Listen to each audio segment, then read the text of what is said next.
Hello friends, Namaskar. I am Grijesh Kumar with a new video based on remaining part of previous video which has been created for TGT English preparation. Here question number 61 is given as this character can be defined in one phrase. It is one dimensional with one or two personality traits. Such character is. Friends यहाँ पर आपको बताना है कि जो one dimensional character होता है जो एक ही फ्रेज में काम करता है और उसमें एक या दो पर्सनैलिटी के गुण पाए जाते हैं, इस प्रकार के करेक्टर को क्या कहा जाता है। इसका आंसर यहाँ पर दिया गया है flat character. So correct option is A. Question number 62। Question number 62 is one can predict the behaviour of this category of characters. Such characters are.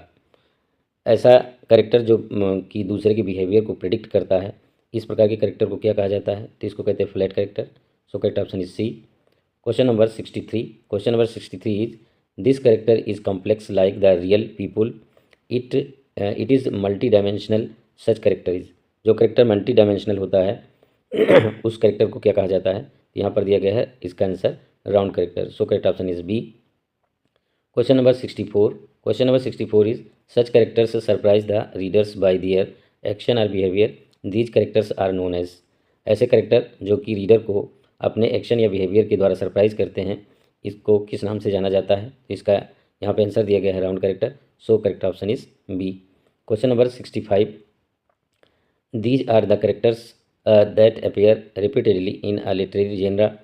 they can be recognized as a part of the convention of the form these characters are। इस प्रकार के character को क्या कहा जाता है जो कि बार बार दिखाई पड़ते हैं स्टेज पर। इसके लिए यहाँ पर आंसर दिया गया है stock character. So correct option is C. Question number 66। The chorus is. यहाँ कोरस को आपको डिफाइन करना है, तो यहाँ पर कोरस के लिए सही डिफिनेशन दी गई है। कोरस क्या होता है, a group of people who sing in unison songs that provide commentary and sometimes background information about the play। so correct option is C।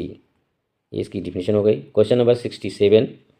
What is common in Milton's Samson Agonistes Shelley's Prometheus unbound Hardy's the Dynasts and Eliot's murder in the cathedral. इन सब में common क्या है आपको option से बताना है। इसके ऑप्शन आगे दिए गए हैं। Options of this question are given ahead as here options are closet drama, chorus, pastoral, domestic tragedy।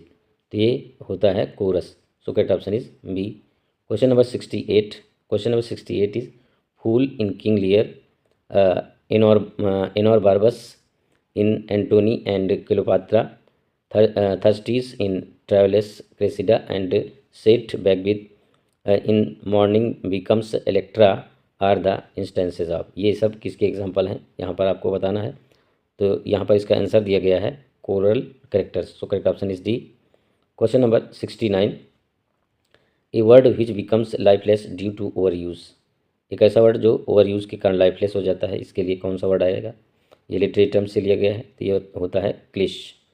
So correct option is D.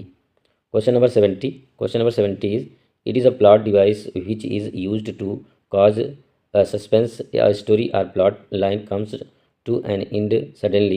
It also has a large plot twist। It leaves many questions and unanswered। It puts the main character in a difficult dilemma। The main character is confronted with a shocking revelation at the end of an episode of serialized fiction। This plot device is। यहाँ पर device का नाम आपको बताना है कि इस प्रकार की जो प्लॉट डिवाइस होती है उसको क्या कहते हैं। इसको कहते हैं Cliff hanger. So correct option is A. Question number 71। Question number 71 is the technique of Cliff hanger appeared in the Victorian serial novel. It appeared in the Charles Dickens, A Pioneer of serial publication of narrative fiction. The term Cliff hanger originated in 1873 when Henry Knight was left hanging off a cliff। The protagonist Henry Knight appeared in। यहाँ कुल मिला के पूछा गया है कि Henry night कहाँ पे अपेयर होता है, ये आपको बताना है। तो इसका आंसर यहाँ पर दिया गया है Hardy's a pair of blue eyes में ये आता है। So correct option is A. Question number 72। Closed drama is. Closed drama क्या होता है, तो क्लोजेड ड्रामा यहाँ पर होता है a drama written to be read rather than acted, ऐसा ड्रामा जो पढ़ा जाता है, किया नहीं जाता। So correct option is C. Question number 73, question number 73 is Milton's Samson Agonistes Landor's Count Julian Byron's Manfred Keats's Otho the Great Shelley's Prometheus unbound and Hardy's the Dynasts are the instances of. ये सब किसके example हैं यहाँ पर आपको बताना है। तो ये है क्लोजेट ड्रामा के example. So correct option is A. Question number 74, who defined the code hero as a man who lives correctly following the ideals of honor, courage. Remaining part of this question is here. Remaining part of this question is and endurance in a world that is sometimes quick, often stressful and always painful. इसका answer आपको करना है। इसका answer यहाँ पर दिया गया है Hemingway. So correct option is D. Question number 75, the term code hero is associated with. Code hero किससे संबंधित है? तो ये है हेमिंगवे से संबंधित। So correct option is B. Question number 76, such word or phrase can be used in daily conversation and informal writing but can not be used for formal situations. The term for such word is. यहाँ पर आपको बताना है कि ऐसे word के लिए कौन सा टर्म आएगा। तो यहाँ पर इसका आंसर दिया गया है कोलोक्वियलिज्म, बातचीत। So correct option is C. Curriculum पाठ्यक्रम होता है, कॉन्टेक्स्ट आप जानते हैं, फॉर्मलिज्म आप भी जानते हैं। Question number 77, it is amusing and satirical in tone, its end is cheerful, it shows the triumph over unpleasant, it creates comic effect, the final outcome is a happy conclusion. Happy conclusion किस में होता है ये आपको बताना है। तो ये होता है कॉमेडी में। सो correct option is A. Tragedy में जो है दुखांत होती है ट्रेजिडी, तो ट्रेजिक कॉमेडी होती है, दोनों मिलकर बनती है।